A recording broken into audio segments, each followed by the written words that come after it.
स्वागत है आपका एक बार फिर। सबसे पहले जानना चाहूँगा, क्योंकि मैं पहले ही आपसे मिल चुका हूँ, कोरोना का वक्त आप बता चुके हैं कैसे गुजरा। बिग बॉस चालू हो चुका है। आप क्या आपने देखा है कोई एपिसोड, कोई प्रोमो?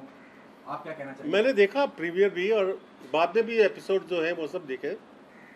एंड एक तो एक्साइटमेंट था ना कि बिग बॉस पे शुरू हो रहा है, तो मिस करना तो नॉट पॉसिबल था। I watch the show and I must say कि कलर्स ने एक तरह से इस महामारी के बीच में जिस तरह से ऑर्गेनाइज किया था, बहुत अच्छा किया था।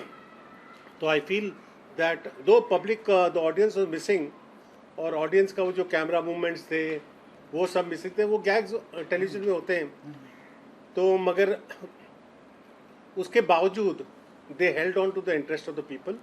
इंटरेस्ट आता गया, लोग आते गए, आर्टिस्ट इंट्रोड्यूस होते गए, and I feel it was a good show, it was well done. Nepotism को लेकर भी बहुत कुछ चल रहा है। सुशांत सिंह राजपूत की आत्महत्या के बाद से ये भी कहा गया था कि बायकॉट करो बिग बॉस को, और इस तरह की सोशल मीडिया पे कई तरह के ट्रेंड चले थे।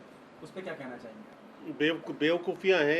एक हादसा हुआ है which was very very tragic, and man like Salman Khan का कोई कनेक्शन नहीं है इस मैटर में, ना कहीं कोई मामला आता है बाहर के कोई कनेक्शन है। तो बिग बॉस का क्या कनेक्शन हो गया? Because Salman Khan is but Salman Khan का कोई कनेक्शन ही नहीं है इस ट्रेजिडी के साथ। तो नाइदर डज ही, जिस टाइप का आदमी है वो नहीं चाहेगा कि किसी के कामों में इंटरफियर करे बाय नेचर। और दूसरा, उनका कोई वो नहीं चाहते कि किसी भी आर्टिस्ट है। सुशांत सिंह राजपूत और उनके एज का डिफरेंस कितना है, वो नए एज के हीरो हैं। ये अपने they have lived their lives in the as far as the screen life is concerned, and now they are mature superstars, and these are young stars who are coming up. वो जो tragic and था वो तो आज तक समझ नहीं आए, सब बौखला गए उस मैटर से कि सब कुछ होने के बाद नाम नमूद, काम काज, पैसा, शोहरत, दुनिया भर की सब चीज़ें थी, फिर भी कोई सुसाइड कमिट कर ले तो कुछ होगा, कुछ और भी रीज़न हो सकता है। आपकी मीडिया भी कहीं रिस्पॉन्सिबल रही है? अब एम्स ने आके रिपोर्ट दी है कि वो सुसाइड ही था। मीडिया को आप ब्लेम नहीं कर सकते। मीडिया आपके आई बॉल्स कैच करना चाहती है, तो जो उनको उस वक्त सेंसेशनल न्यूज़ मिलती है उसको वो दिखा देते हैं।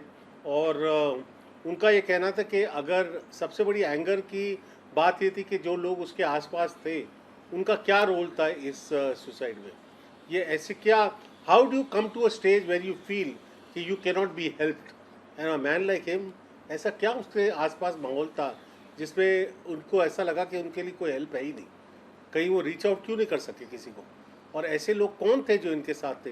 That is what the media was investigating. And उसके माँ बाप चाहते थे कि वो जो लड़कियां थी आसपास या जो उनकी गर्लफ्रेंड थी ये पता लगाए पैसा कहाँ गया, ये कहाँ गया, वो कहाँ गया, सब इस पर पल रहे थे क्या? This was the issues that they were searching, but ultimately it seems that they have not come to find out anything, and I hope law prevails, that's all. Do you think the entire Bollywood, being a soft target, the entire Bollywood is held responsible for the drugs involvement and all? Why to blame each and every one? Drugs are bad for the youth in any case, anywhere. Any reason by which the press can use to cry out that this is the worst thing on earth, our youth will be saved. And whether you connect it to Bollywood or to connect it to any level of society, in universities, schools, this, that, कहीं भी आप connect करिए. It's not Bollywood also. If there is something like drugs anywhere, it should be totally banned and removed from the surface of this particular our country. We don't want this. ये बहुत बुरी चीज़ है और नहीं होनी चाहिए।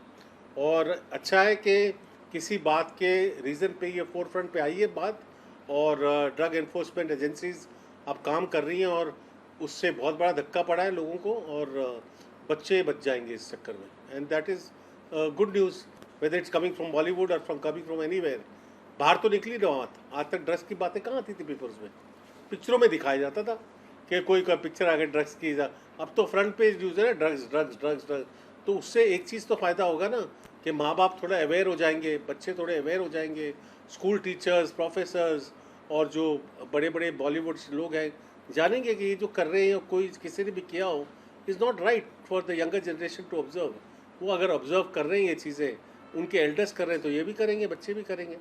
तो that is what it is wrong. And I am happy that the drug enforcement thing is there in place and people are fighting to bring this curse on humanity to be ousted from the surface of this earth.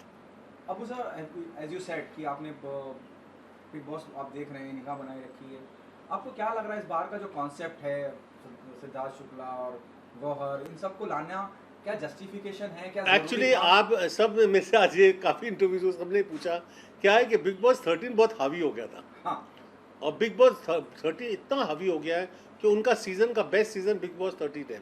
Creative ideas were also very well played by the Big Boss people. The creative work that was done on Big Boss was also very well done.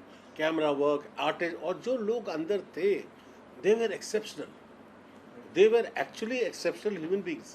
सब मैं तो कहता हूँ कि male से लेके down to the last person out there जो 2 हफ्ते 3 हफ्ते 4 हफ्ते जो भी रहा वो कहते हैं ना कि सबके पाँव मिलके ये एक सक्सेस बनता है. सबके जो हाथ लगे उस पर वो सब की वजह से वो सुपर सक्सेस है. कोई एक को नहीं दे सकते. बट अल्टीमेटली अब ये देखा जाता है कि जब वो कंपेयर ये जो बच्चे आ रहे हैं अंदर इनके ऊपर ये पूरा भार दो BB13 का पड़ेगा. तो अब क्या करेगा बिग बॉस. तो बिग बॉस ने क्या प्लान किया है कि उनके जो प्रीवियस सुपरस्टार्स हैं उनको घर में इंट्रोड्यूस करेंगे उनके लेवल के लोग अंदर सो दैट इंटरेस्ट बना रहे उनके इर्द गिर्द रहे. तो इसलिए का carry forward BB13 into BB14. तो अभी तो एक ही आया आर्टिस्ट, अभी वो और भी आएंगे. वो आसिम आएगा, शहनाज आएगी, रश्मि आएगी, आरती आएगी, डाउन टू एवरीबडी. मेरे को लगता है सब वो जिसने पैन से मारा था वो आएगी. किसी न किसी भाव पे इधर उधर करके 50-60 दिन तो इसमें निकाल देंगे. आप भी जाएंगे? हाँ पता नहीं चले.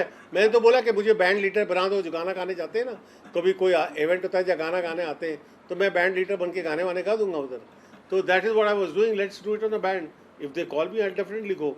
So but the thing is that के इनका जो मिक्स मनोरंजन होगा उससे वो अब जो अंदर है उनकी क्या क्वालिटीज़, कुछ तो क्वालिटीज़ देख के उन्होंने लाए होंगे अंदर. पहले भी ऐसा ही था BB13 में. BB12 it seems was not that good. So BB कई बार सिलेक्शंस प्रोसेस में नज़र आते हैं कि बहुत अच्छे होंगे, आगे अंदर जाके they don't deliver the things that they want. But you don't know. जैसे दिन बढ़ते जाएंगे किसी पे जजमेंट पास करना इतनी जल्दी नॉट राइट. 3-4 हफ्ते दीजिए तब पता चलेगा. किसको फिर भी आपको क्या लग रहा है, किस पोटेंशियल लग रहा है इस न्यू कमर में, या I think there are some good. वो Rahul Vaidya is good, Jaan is good, that girl Nikita is good, that's Malik नहीं मलिक है क्या नहीं दियोल इज गुड. मतलब ये सब बच्चे हैं अच्छे. फिर दैट अदर बॉय पंजाबी लड़का शाप ना जो बॉडी बिल्डर जो आसिम की जगह आएगा.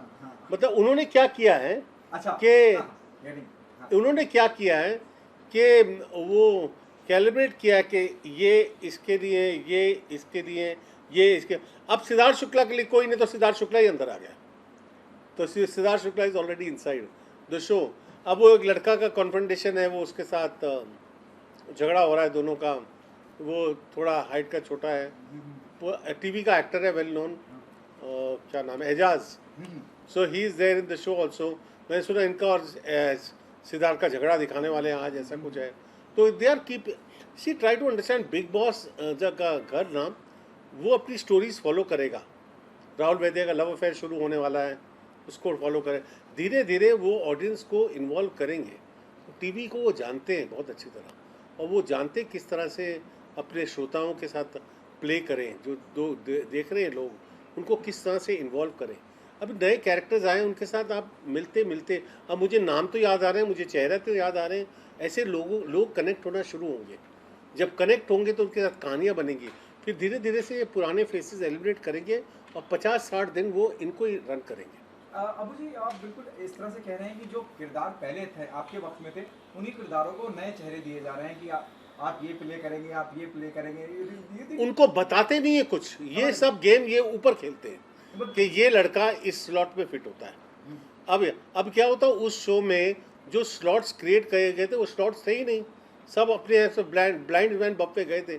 फिर स्लॉट्स बने हैं ना, किसका क्या है क्या. एक तो उनके दिमाग में वेरी क्लियर होता है कि जो टेलीविजन के एक्टर्स होते हैं उनका एक ड्रॉ होता है. तो टेलीविजन की एक टीम तो होती ही होती है इनकी. इस शो में भी है टेलीविजन की एक टीम है. 3-4 एक्टर्स हैं जो प्रोमिनेंट टेलीविजन एक्टर्स हैं. अभी उनका क्या क्या होना है. रुबीना क्या नाम है उसका, रुबीना, वो मुझे लगता है क्वाइट अ गो लड़ाकू टाइप होगी शो के अंदर, उसमें काफ़ी उसके झगड़े वगड़े होंगे, वो लगता है मे बी उसका नेचर होगा वैसा। तो उसके हस्बैंड भी हैं साथ में, अब वो किस किस को रखेंगे अंदर और किसको एलिमिनेट करेंगे पहले 15 दिनों में, that we have to see. But I tell you one thing कि आपको लगेगा ये, but I think this young people will catch a grip because Bigg Boss knows how to play the game. Bigg Boss himself knows how to play the game. वो खिलवा अंदर डाला हुआ है, किसी को पता नहीं कि उनको गेम खिलाया जा रहा है, वो उनको लगता है कि हम खेल रहे हैं, but it's not like that, उनको खिलाया जाता है वो अंदर। क्योंकि आप तो 23 घंटे देखते हो, आप तो 1 घंटा देखते हो, वो 23 घंटे में बिग बॉस अपनी गेम खेल रहे होते हैं। बिग बॉस उनको खिला रहे होते हैं, लड़ा रहे होते हैं, पंगे लगा रहे होते हैं, ये कर रहे होते हैं, वो कर रहे होते हैं, ये कर रहे होते हैं, उससे वो फिर वो निचोड़ आपको 1 घंटे में नज़र आता है कि ये ग्रैब हो गया, ये ग्रैब हो गया, और कहानी की लाइन बनना शुरू हो रही है। लव अफेयर शुरू होंगे तो कहानी की लाइन एक बनेगी, नफरत की लाइन एक तरह बने, झगड़े दिखाने गौर और सिद्धार्थ के झगड़े हुए होने शुरू हो गए। So all this things are coming up, that's it. आप मानते हैं कि सलमान के अलावा कोई नहीं है जो अभी भी बहुत अच्छा रेस्पॉन्स मिल रहा है बिग बॉस को, मतलब इतना नहीं जितना मिला था लास्ट टाइम कोविड की वजह कह लीजिए या कुछ और वजह कह लीजिए, Salman is the best host for big boss? और ये फैंटास्टिक होस्ट है, फैंटास्टिक होस्ट। मुझे ऐसा कभी लगता था कि ऐसे ही आके चला जाता, वो ध्यान नहीं, he is involve in the show. वो अगर अपना कहते हैं ना, उनकी हायर चार्जेस होती है, उनकी पे ये है, उनको ऐसा मिल रहा है, between you and me he deserves it because he works on it. अगर आप देखा जाए तो घंटों घंटों the shooting goes on, hours and hours, मतलब 2 days they are shooting day and night to get that feel of the whole show. तो Salman performance in the whole thing is very very good, very unbelievable. आप देखो ना किस sincerity से उन्होंने अपने dialogues बोले, किस सिंसियरिटी से अपनी बातें रखी हैं, सोबरिटी रखी है शो के बारे में, बिकॉज ऑफ द महामारी, how to keep it sober plus keep it entertaining. All this is Salman Khan. He brings dignity to a show which could be otherwise treated as flamboyant only. आखिरी सवाल आपसे, राधे माँ को वहाँ पहुँचाना और राधे माँ के द्वारा आशीर्वाद ये देना, ये भी एक स्ट्रेटेजी रही, how cool it was? India is a very, very religious country. Our country is not just a normal country like any other country in the world. It's a very, very religious country. और हमारे यहाँ तो 33 million God's हैं और goddesses हैं, तो मतलब लोग इन चीज़ को मानते हैं, गॉड्स एंड गॉडेसेस को। और राधे माँ का लाना एक एक तबके के लोगों के लिए जो रिलीजियस है, उनको लगता है कि ये big boss actually cares for the sentiments of the religious people also. So I don't think it is wrong in any manner. They are not showing any particular, Radhe Ma doesn't represent any particular thing. She is just a very big loved by people as a spiritual thinker and blessings उसके लेते हैं. And I think it was okay. I enjoy anything that Big Boss does. वो सोच के करते हैं, कुछ ना कुछ तो उनका होता है। कभी वो जैसे वो अभी जो आगे आगे क्या क्या आएंगे, you just don't know. But इस महामारी में राधे माँ का आना एक तरह से अच्छा हुआ, क्योंकि लोग ने सोचा चलो यहाँ ब्लेसिंग्स भी ले लो, हमारी ये ख़त्म तो हो ये मुसीबत।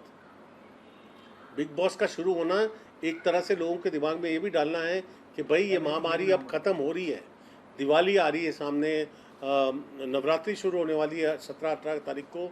तो इस वजह से लोगों के दिमाग में आई होप कि दिवाली सेलिब्रेट हो हमारी कंट्री में, and people go out and buy the stuff and the crackers burst, and चलो all festivals put aside, Diwali put aside, Diwali तो celebrate हो जाए.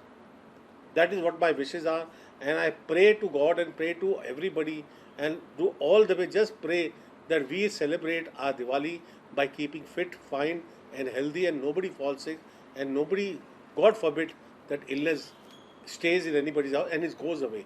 India से चले जाए. That's what I believe. Thank you so much. थोड़ा सा कटोरी मार ले, बात करो, स्पीकर में वो माइक में वो निकाल ले।